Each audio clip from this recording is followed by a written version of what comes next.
যার ফেলে মাঝি এর সিগাতে হরফে আসলি অর্থাৎ মূল হরফ চারটি রয়েছে তাকে রুবাই বলে। অর্থাৎ যার ফেলে মাঝি এর সিগাতে মূল হরফ আছে কয়টি? চারটি, তাকে রুবাই বলা হয়। যেমন বাসারা। রুবাই আবার দুই প্রকার। এক নম্বর রুবাই মুজাররাদ, দুই নম্বর রুবাই মাজিদ ফি। অর্থাৎ তাহলে কি যে এক নম্বর হলো রুবাই মুজাররাদ, দুই নম্বর রুবাই মাজিদ ফি। চলো রুবাই মুজাররাদের সঙ্গে পরিচিত হয়ে নেই। রুবাই মুজাররাদ যার মূল অক্ষর চারটি, অর্থাৎ রুবাই মুজাররাদ কি যার মূল অক্ষর চারটি এবং তাতে অতিরিক্ত কোনো অক্ষর নেই, তাকে রুবাই মুজাররাদ বলে।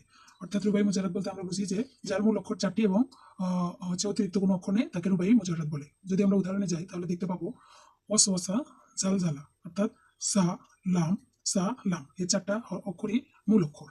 এবার চলে যাওয়া যাক রুবাই মাজিদ ফির দিকে।